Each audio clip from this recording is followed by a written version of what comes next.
Thanks for having me here. As you mentioned, I'm Aisha, finishing up my last sub-I and excited to talk to you all about what I learned concerning non-surgical interventions for Peyronie's disease. So for my presentation today, I'll do a brief review of what we know and particularly don't know about Peyronie's. I'll spend most of the time talking about the current evidence and guidelines for non-invasive therapies that are currently available, as well as end on just a couple of experimental therapies that aren't in the guidelines, but I think show really promising results.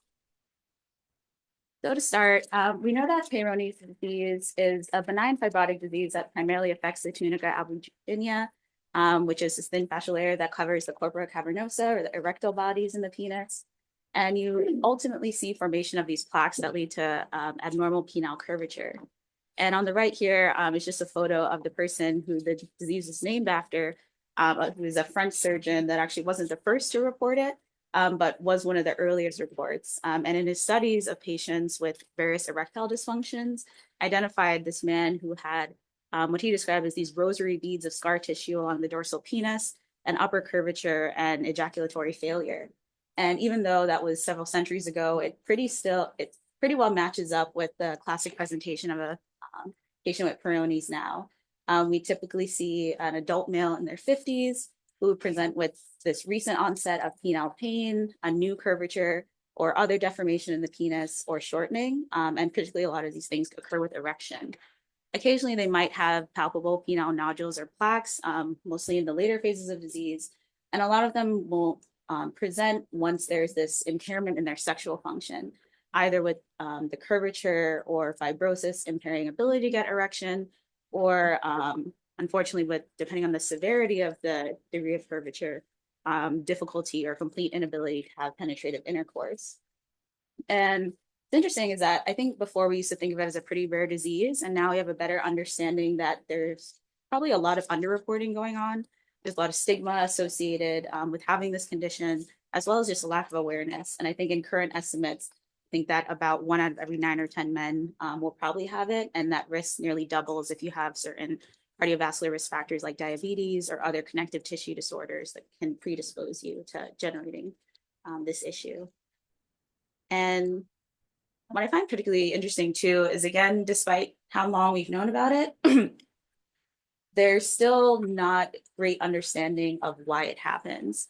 There is kind of a leading hypothesis that there's this very small but repetitive microvascular trauma that happens around the tunica albuginea that leads to some dysregulation of normal wound healing.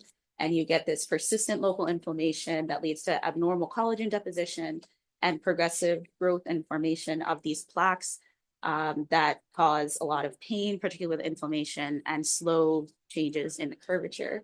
And this, what's known as acute phase, can last anywhere from about 5 to 18 months, we think, after which, for some reason, the inflammatory cascade shuts off and you get stabilization, potentially calcification of those plaques, and is defined by having this stable deformity in your penis for at least 3 months with no change, and typically resolution of that pain. And although we don't understand, the exact immune mechanisms that go into each of these phases, kind of dividing patients into the phase of disease can be really helpful for not only, counseling them on prognosis, but also figuring out which therapies might be available to them. And so when it comes to, working up a patient that presents with symptoms concerning for Peyronie's, there are kind of 2 major things that the AUA recommends. It is a clinical diagnosis, so it's really just all about the history and physical. For the history, you really want to get a good sense about, how severe the symptoms are and when they started, because again, that gives you a sense of whether they're this acute versus chronic phase of disease. But it is pretty difficult because a lot of patients won't have, a clear inciting event that triggered this. Oftentimes, it's just kind of a, steady acquisition of several small traumas, typically with either sexual intercourse or even just vigorous athletic activity. As well as you want to get a sense of whether they have anything that could predispose them to Peyronie's, such as the cardiovascular risk factors I mentioned, or connective tissue disorders, particularly like depletrans contracture. And then if you are still suspicious after the history, for the exam, you really want to do a thorough view examination of the penis in both the flaccid and erect state. And you can achieve this by, doing intracavernosal injections in office with a vasoactive substance, so that you really get a good sense of the degree of curvature, what deformities there are, in case you are heading down the route of surgical intervention. And they really do recommend doing this, even though patients might not necessarily like it in office, because there's actually been studies showing that patients are really bad at predicting the curvature that they have. They're usually about 20 degrees off, I've seen. And even photos brought from home can be a little misleading if they're not making exactly the way that we need. As it is clinical diagnosis, I mentioned no labs or imaging are required. But I think one important thing to point out here is that I found it interesting that AOA does recommend assessing for distress. I think we now have a good understanding that there's a really high association between Peyronie's and emotional distress, trouble with relationships, even full mental health disorders such as depression, anxiety, substance use disorders. And in focus groups where they try to understand what exactly patients are feeling, you can see on the right here that there's a lot of concern about kind of just self-image, body image, loss of confidence, impaired relationships, especially if they're sexually active with a partner. And it can, kind of set off this very sad and persistent, feelings of being down or wrong that as the urologist, you might be the first person to kind of identify that they're in a tough spot. And while they don't really recommend what to do after that, you could recommend sending them to, therapists, psychiatrists to help with the mental aspect of the disease while you help with the physical aspect. And I think once you then do identify they have the disease, counseling them and making them aware of kind of typical trajectories is really important. A lot of people have a misconception that it goes away on their own, and studies have shown that only about 12% of men will have spontaneous resolution of their symptoms. And for those that, are falling in that other bucket, it really then depends on, which side of the extreme line of curvature they are. So the extremes are kind of pretty clear. If they have extremely severe curvature, say over 60 degrees, refractory erectile dysfunction, inability to participate in sexual intercourse, that's, a pretty clear path to going towards full reconstructive surgery. Now, there are some limitations here. You do have to wait until they're in that stable phase. And also, some patients don't really like to hear the risks of the surgery, including, of course, bleeding, but also potential penile shortening. But really, that is kind of the main treatment available there. On the other end, if patients have pretty mild disease, have what's called like a functionally straight penis at less than 30 degrees curvature and minimal symptoms, you can kind of leave them alone. But it's that in-between window where patients may not be in that stable phase, maybe have moderate curvature, bothered by the symptoms, and maybe don't want surgery now or aren't good candidates, that there is this great demand for more minimally invasive therapies that unfortunately we're pretty lacking in. And if you go to the AUA guidelines that were last updated in 2015, it really focuses a lot more on what we can't do. And there are very few options for what you can offer these patients. And most of them are primarily intralesional or penile injections that a lot of patients might feel uncomfortable with. But I want to start by first going over a bit of the evidence about the ones that do have recommendation by the AUA to start. So I'll start with the first one, which is the collagenase C histolyticum, better known as Xiaflex, because I think it's kind of the one that's has the most notoriety, most evidence behind it, which is this purified mixture of bacterial collagenases that break down plaques.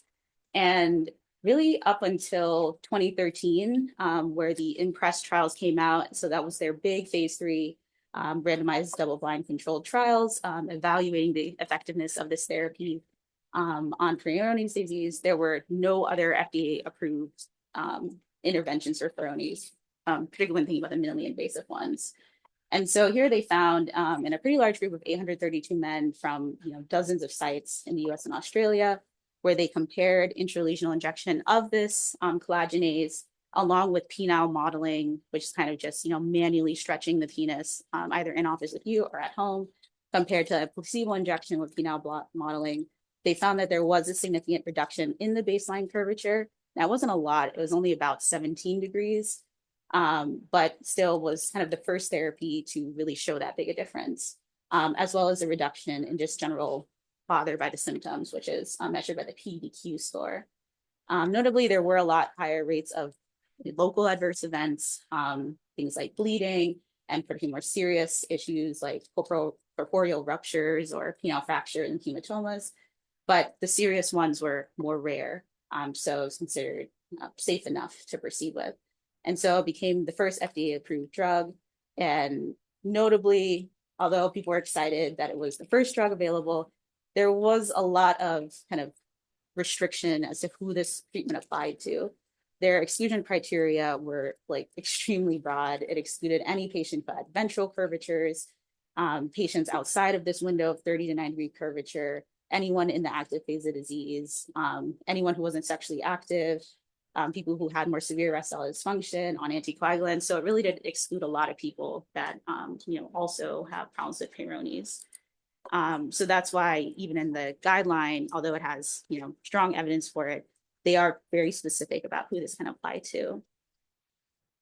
And that's not to take away from it. Like, it is great that we have this, effective drug, but I think there's a lot of expectation management that needs to go on when you talk about this with patients. When you look at the regimen, both in the study and what XIAFLEX recommends, it's very time intensive. It's actually several cycles over many weeks, multiple penile injections, which can be painful and pretty frustrating for the patients. There's someone that found through looking at insurance costs or insurance claims that it costs about like $9,000 per cycle. Now, most people that have insurance aren't paying that, but it leaves a lot of people kind of out if they don't have the funds for it. And I think actually contributes to a major reason why XIAFLEX isn't really available anymore outside of the US. And then, as I mentioned on the previous slide, it really only addresses curvature in a specific population, and you should warn them that that curvature reduction might be pretty modest. And at least before, the recommendation was that you had to wait until they were in that stable phase. More recently, I think there's been some interesting data where they're starting to look at whether XIAFLEX works in the acute inflammatory phase of Peyronie's. And in a fairly recent, in 2020, retrospective analysis of 918 patients with Peyronie's who got this treatment, where they weren't necessarily restricting them from getting it if they were in the acute phase, they found that of the 134 patients who were likely in the acute phase, and that was pretty much determined by kind of time from symptom onset, they found that there was no significant difference in the amount of curvature that they had and the resolution of curvature they had had post-treatment. So again, this is a very small early study, and we need more people to repeat it. However, it seems to indicate that maybe this could be beneficial for patients in the acute phase as well. They don't necessarily have to wait, 12 to 18 months before taking advantage of it. And in another recent update with this drug, so as I mentioned before, the gold standard for Peyronie's up to this point was typically surgery, but no one had really done any like head-to-head comparisons of any minimally invasive therapy with the surgery. And so in this very small but first RCT back in 2023, I believe, they actually compared the XIAFLEX with the gold standard of surgery on patients with Peyronie's, this time expanding it to a much larger group, not that restricted group they had before. And of course, with the caveat that this study was funded by XIAFLEX and included a penile traction therapy device that the senior author invented and gets royalties for. There was some, promising information that I think can be helpful for counseling patients, where they found that patients who got the XIAFLEX, they claimed had generally higher satisfaction, subjective improvement in erectile function and penile length, and less of a worry about losing penile sensation, which can be a risk of surgery, as well as the fact that it was associated with fewer adverse events compared to having to undergo a major surgery. And so this was small. There's only about 19 patients per group, but I think it was a good start in showing that, we are slowly developing minimally invasive therapies that can start to compete with surgeries, so that patients don't feel compelled to go down one route or the other. There are options. And actually what I thought was most interesting in one of their findings, when they tried to see, like, after they got the therapies, did they regret getting one or the other because it was randomized, they pretty much found that, like, whatever they got, they were happy with. So seems like no matter what they got, no matter what the data says, most of them seem to be happy regardless. So there's not really a major difference between satisfaction with surgery versus a minimally invasive treatment. And so briefly, the other two intralesional therapies that are in the guidelines, I think were really just the best we had up until the Xiaflex came out. Primarily, they recommended either intralesional injection of interferon alpha 2B or injection of verapamil, a calcium channel blocker. And I think it was with good intentions for both of them, is based on a lot of in vitro data, which seemed to show a relationship between those therapies and inhibition of fibroblast activity, collagen deposition and production. But overall, a lot of the data for those drugs were very small studies, often were inconsistent from institution to institution or year to year. And while actually interferon alpha, it does hold up in some systematic reviews that there is a reduction in penile curvature. It is very modest, only about 9 to 13 degrees, which may not be sufficient for some men to go through. And particularly for verapamil at the bottom, it's even worse. There's kind of two main RCTs people look at, and they both directly conflict with each other in terms of results. So I think people are starting to move away from these. You can still get them in, I think, most countries, and they are a lot cheaper than the collagenase injections. But if patients go down this route, I think it's important to let them know that the data is not as strong here, and that's reflected in their recommendation levels or evidence levels. And then finally, they do bring up extracorporeal shockwave therapy, which I thought was pretty interesting. I think it's been pretty controversial in Peyronie's. People have gone back and forth on whether we should give it or not. And I think more recently, it's reached a revival because of the use of extracorporeal shockwave therapy and like erectile dysfunction that's starting to become more popular. But overall, when they did a systematic review of the strongest RCTs, so for comparing the extracorporeal shockwave therapy versus just a sham therapy, there really weren't that great outcomes when it came to correction of penile curvature. They actually found no significant difference, as well as no difference in kind of erectile function. But what they did find is that there was a increased chance of decreased plaque size, which we're still not really sure what that means, especially if it's not meaningfully contributing to a reduction in curvature. But the main difference is that there seems to be a reduction in the pain that some people experience. So now the recommendation here is that you can use it for patients who have maybe just refractory pain during whatever phase of Peyronie's they're in, but you shouldn't use it with the expectation that it'll help their curvature or kind of erectile dysfunction associated with that curvature. And so, data here is pretty limited. So you should note that it's still pretty expensive. It costs about $400 to $500 per session. And from the regimens in the studies, they recommend you come at least once a week for 6 weeks. So it's not an insignificant amount of money to potentially not get a lot of benefit. And so kind of we're back to where we started. Of the current guidelines that haven't been updated since 2015, which I find pretty surprising, we only really have one option, the collagenase, that seems to work decently well for patients, and then maybe the shockwave therapy when it comes to pain. So to end quickly, I was also interested in looking at kind of what's coming up. Is there anything new within the Peyronie's field that we can think about offering these patients? And I think the one that's probably the furthest along is the idea of penile traction therapy, which is essentially these devices that place mechanical tension on the flaccid penis and elongate them. And I think the idea is that it, over time, reduces penile curvature and can increase length of the penis, not even just by holding it, but there seems to be some idea that it can trigger kind of remodeling of the plaques and you resume normal healing. And the probably the first study that really showed good evidence for this working was back in 2019. It was the first RCT for a new product called Restore X, which came out of Mayo Clinic, because penile traction therapy devices have been around for a while, but a lot of them, weren't very effective. They would say you need to keep them on for 8 hours a day, every day, which is not really sustainable. But with this device, they claimed that you could get down to just half an hour every day and get the same effects. And in their study, they found that use of this Restore X was associated with a significant increase in penile length, which I'm sure when the patients saw in clinic, they would jump at that because they really would get scared when they heard that the surgery might go the opposite direction, as well as a decrease in curvature. Again, here, pretty modest, only about 11.7 degrees, so still not really as good as the collagenase. But it was a good initial start to something that also is very minimally invasive. It's all external, doesn't require injections, which can be painful, and probably is the most cost-effective of all the options. You can buy it online from Mayo right now for like $530. And because I think getting insurance covered might be a little difficult. So I think it is pretty promising.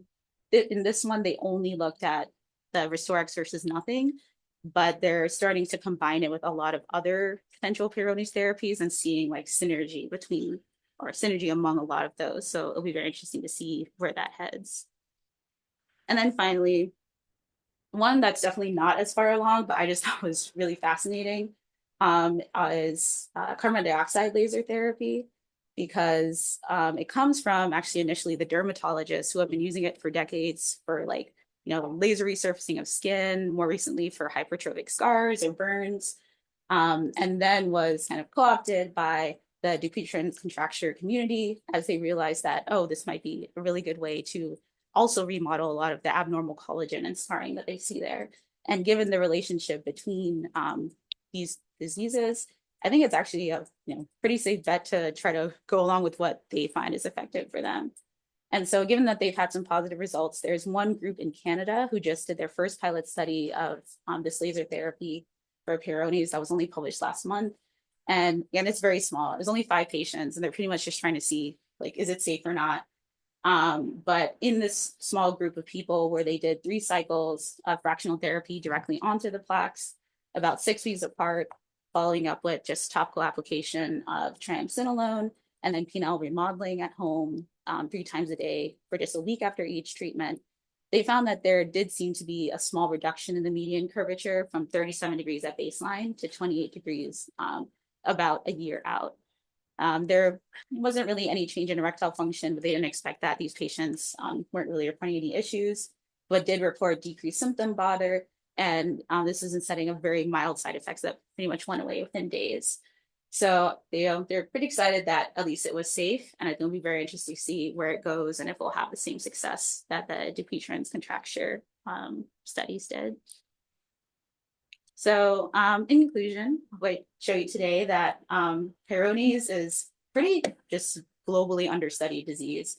And there's significant impacts on both men's physical and psychological health that I think need to be addressed. And as people become more aware of the disease, more people get diagnosed, I think we need to start thinking about how we can address the demand for non-surgical options so that people don't feel compelled to either do that or do nothing, that kind of seems where the trend goes nowadays. And there's a really urgent need for just better design studies. I think the hardest thing digging through the literature was just the inconsistency study to study in the patients they choose, how they define their outcomes, how they define their patients. And so it can be really hard to truly compare things head to head and understand what might be effective for my patient or even when to use it, as well as the basic pathophysiology, because I think that is a major roadblock. If we can figure that out, it might be easier to figure out better therapies that can address the true mechanism leading to the fibrosis. And then I think just overall, given the confusing information that can be out there, both in the literature, both that they're exposed to on TV and online, it's really just important to manage expectations and understand the goals of therapy, because not every drug is terrible just because it doesn't achieve one thing, but achieves the thing that the patient wants in the end. Hello, everyone. As you can see, Aisha and I, by total coincidence, decided to do minimally invasive therapies. And as I was listening to her talk, you'll see that there's a lot of common threads in our presentation. So that was exciting to see. So I'll be talking to you about minimally invasive surgical therapies for BPH. We're going to talk about some emerging technologies and future directions. So let's jump right into it.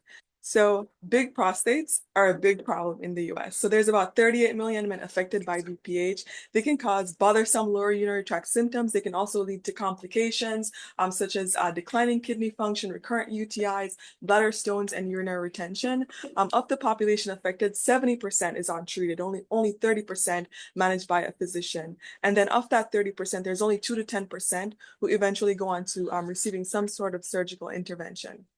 And prostates come in all different shapes and sizes. And the AUA guidelines sort of talk about prostates based on size, so more of a volume-based approach. But for this presentation, I want us to think about risks and benefits. So more in terms of how invasive these procedures are.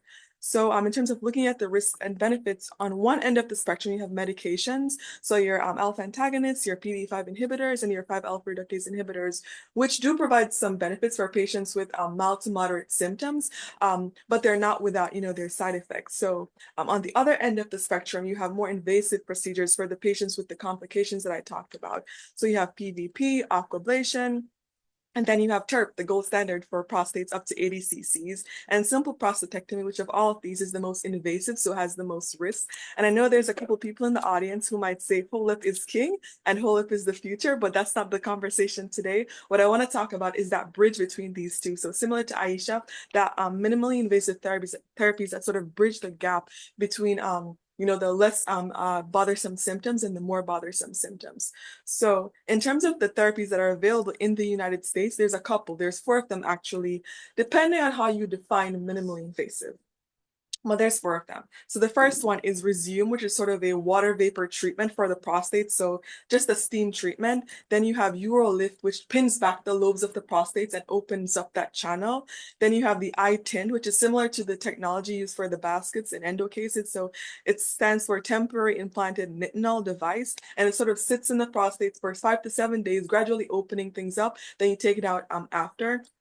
And then even newer on the scene is Optilume BPH, which if you're familiar with the stricture device, is a double balloon system. It has paclitaxel infused in it. So for this presentation, I'm going to focus on these last 2 because they're the newer ones and there's some exciting data coming out about them. But I want to say that before you even have any conversation about doing these therapies, you need to really set expectations. So for these therapies, they need to be safe, they need to provide symptomatic improvement, and they need to be durable. But you can't overpromise. They're not a TERP. It's not a whole lip. You're not going to get the benefits of a TERP or a whole lip. So you need to understand, what do the patients want? So do they want to be off medication? Do they want to avoid anesthesia? Do they want to preserve their erectile and ejaculatory function? So it's important to have all of these conversations before proceeding to these therapies. So in terms of making the case for these missed therapies, you can get the patients off medications. It doesn't really impact sexual function. You preserve their continence, lower risks of complications, faster recovery, and it can be done in an outpatient setting. And then you have reduced need for catheterization, reduced need for hospitalization. So from my point of view, I think these are all really good things, but they're not without their critique. So these therapies are new on the scene. They've only been about for the last 5 to 10 years. So you can't really, there's limited long-term data, but you can't get long-term data for something that's only been around for 5 years. And then there's also variable efficacy, and patient selection is really important. So these therapies, they're pretty similar in terms of their efficacy, but important things to consider are prostate size, degree of symptom bother, all of those things. You need to really select patients carefully for these therapies.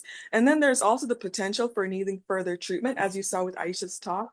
So some of these patients may need to go back to medications, or they may need to progress to some of the more invasive surgical therapies. Then there's also the question of cost and accessibility. The 2 that I'm going to present, I don't think they're available here at Yale. So hopefully after this talk, there'll be more conversations about, these therapies being available. So first I'm going to start off with the iTind. So like I said, it stands for temporary implanted nitinol device. So it has these double intercoiled struts at the 12 o'clock position, 5 o'clock, and 7 o'clock. And then there's a anti-migration leaflet here at the 6 o'clock position. And then there's a retrieval suture. So it's placed transurethral it was initially designed using a rigid cystoscope under conscious sedation or general anesthesia. But the technology has actually advanced such that it can actually be done in an outpatient setting, and you can use local anesthesia using a flexible scope. And then it sits in the prostate for 5 to 7 days, and it gradually expands, opening up that channel. And then 5 to 7 days later, there are 2 methods for removing it. You can remove it using the rigid scope, which would require some form of anesthesia, or you can actually pull it out through a Foley catheter, advance the Foley, and you pull it out through the Foley catheter. And this is what it looks like when it's implanted. So that anti-migration leaflet sits below the viru, and then the other ones are at the 12 o'clock, 5 o'clock, and 7 o'clock position. You can see it gradually expanding, and then after removal, you have a more open channel. And you might say, that doesn't really work.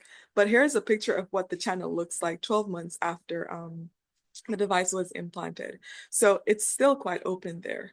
So I'm going to present to you one of the studies on this device. So there have been a few studies on it. There are actually two single arm trials that were done that showed some very promising data. But as we know, RCTs are the gold standard. So it's exciting to have an RCT on this device. And this study was published in Urology in 2021. It was a multi-center randomized controlled trial, and I'm going to go into how that study was designed. So it was single-blinded, done at 16 sites in the US and Canada, 14 in the US, 2 in Canada, and men with symptomatic BPH. So the inclusion criteria: men over 50, symptom score greater than 10, prostates ranging from 25 to 75 cc's, and then flow rates less than 10.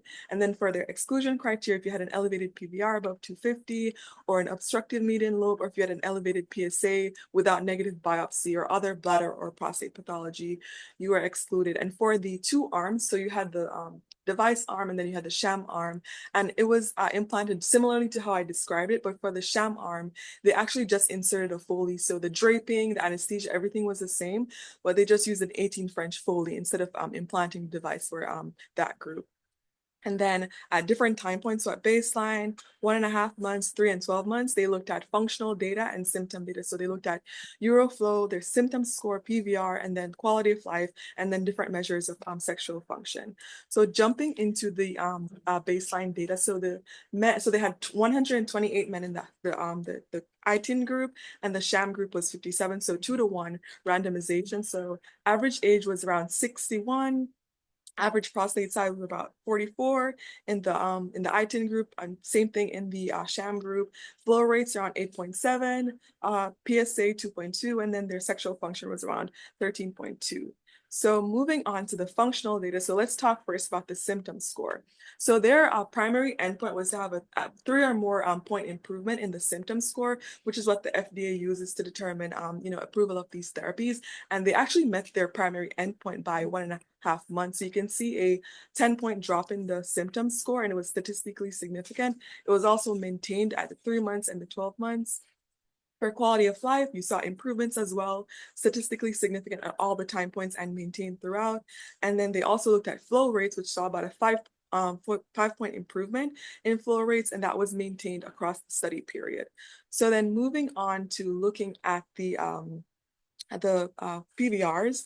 So there was some improvement in the PVR at 1.5 months. It was statistically significant, but it didn't hold up at the 3-month and the 12-month time point. But they didn't see any change in the sexual function over the study time period that was statistically significant. So very promising data. I will mention though that there was about a 10% retreatment rate. So 6 men in the ITIN group needed to receive surgery, and then 6 men went on to went back onto to medication. So half and half, but 10%.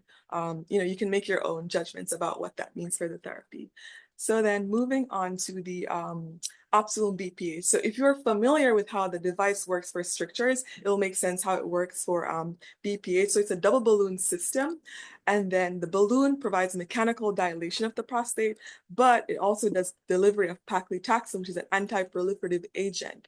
So the idea of having balloons for BPH is not new. It's been around since the 90s, but the problem with those balloons were that they would slip into the bladder or they would slip out. But with the double balloon system, it sort of locks things in at the bladder neck, so you don't have that slippage. And it's actually 2 components to the system. So there's a pre-dilation balloon, and then there's a drug-coated balloon, and then there's the pressure device for inflating the balloons. So it made sense to me more, and this was FDA approved last year, so very recent. So the whole idea of this therapy made more sense to me when I thought about the prostate as sort of like a peach. So you have your lateral lobes, your right and left, and then when you put that pre-dilation balloon in there, the only place things are going to open up is at that 12 o'clock position. So it creates what we call an anterior commissurotomy. And so this is what it looks like when using the system. So you see the 2 balloons, one in the bladder, one in the prostate, and then where those 2 balloon meets, right at the bladder neck. So you insert your pre-dilation balloon to open things up, and then you have your drug-coated balloon that goes in and is infused into the tissue. And that's what really prevents things from closing back up. So if you just do the balloon dilation, things will close back up. But with that paclitaxel, the idea is that it prevents things from closing back up. And then this is what it looks like, that anterior commissurotomy, after you've done your dilations. So in terms of the clinical trials that have been done looking at optimum BPH, like I said, very new for BPH is a new technology, and the studies that have been done, they're sort of named around mountains. So the first one is the Everest trial that was done in Latin America, which showed promising results. The other one is the Pinnacle trial. And then the other one is the Peak or Summit trial, which hasn't, I don't think they have any data for that as yet. For today, I'm going to focus on the Pinnacle trial. It was actually published last year in the Journal of Urology, was their cover issue for September. So going into how the study was designed, so it was a prospective, multi-center, double-blind, randomized sham control trial with plans for a 5-year follow-up. And so in terms of their inclusion criteria, very similar to the ITIN device. So 50 to 80 years, symptom score greater than 13 after doing the medication washout, similar flow rate, similar prostate volumes, 20 to 80 as determined by TRUST. They also had very similar exclusion criteria. So prior BPH surgery, elevated PSA without negative biopsy or any other pathology of the bladder or prostate, and then elevated PVR, and so on and so forth. And for this study, they had similarly, again, a 2-to-1 randomization ratio with 100 in the Optilum arm and 48 in the sham arm, and follow-up at 14 days, 1 month, 3, 6, and 12 months. And again, similar assessment, looking at symptom score, BPH impact index, sexual function, and then looking at functional data with the flow rate and with the PVRs. So baseline data was at baseline, the men were about 65 years old, prostate volumes were around 45, symptom scores in the low 20s, and then flow rates around 9 or so. So looking into the data, we're going to start off by looking at the symptom score, which, as you saw from Aisha's presentation, that's what, we should think about, how those symptoms matter for the patients, not necessarily in terms of how the functional stuff is, but, how do patients feel about the therapies. So looking at the symptom scores, so in the solid columns, we have the Optimum BPH, and then the shaded are the sham. So we see at 3 months, there was a 10.5 point improvement in the symptom score, which was maintained at 12 months. The difference was not statistically significant because at 3 months, you can see for the control group, they felt like they also had symptomatic improvement. But they were unblinded at 3 months, and then you can see that this improvement was not sustained across the study period. But the improvement in the Optilum group was sustained, although it was not statistically significant. So moving on to the functional data, we did see improvement in the flow rate going from an average of 9 to closer to 20, and this was sustained across the study period. And then we also saw improvements in the PVRs from 82 to 58 at 1 year, and this was statistically significant. So they have done, I know a criticism of these therapies that there isn't long-term data. For the Optilum system, they actually recently published their 2-year data back in June of this year. And they did see that the improvements were sustained. You had a lot of people who did drop out of the study, but the improvements were sustained. So in terms of key takeaways from these trials, you can see that, you can argue about the data, but you do see some improvement, symptomatic improvement in the patients with both the ITIN and the Optilum BPH system. You also see functional improvement in the flow rate and the post-void residuals. Neither of these negatively impacted sexual function, which is a consideration for patients who are undergoing the more invasive therapies. And then also, it did not affect continence. And another important thing that I think is really great about this is that you can do it in the office. For the ITIN, you can use local sedation, and you can use a flexible scope. And for the Optimum BPH, the technology isn't there as yet to do it in the office. It's done using a rigid scope. But as with the ITIN, I think it's just a matter of time before the technology gets there to be able to do it in the office. And let's be honest, there aren't enough urologists to do a whole lot to do a TURP. We have like a backlog. So making these therapies more accessible to patients, if they do actually benefit from the therapies, I think would be really important. But patient selection is key. Like, what are the patient's goals? And the anatomy of the prostate also matters. If they have a big median lobe, it's not really gonna work. They have a really big prostate, probably not gonna work. You can see from these studies that they limited the prostate size to between 20 and 80 grams. So probably, some challenges with bigger prostates, even though the Optilum system, the balloon is available in different sizes, it has not been studied as yet. So overall, I do think we need more long-term data to look at the efficacy and the durability of these therapies. But It's promising, at least. At the very least, you can say it's promising. And I think it's just a matter of time before, more studies are done based on these therapies. And then, making these more available to patients. Because like I said, we don't have enough urologists to do the more invasive therapies, and not everyone can tolerate medications or benefits from medications. So there's really a lot of room for these minimally invasive therapies to fill in that gap.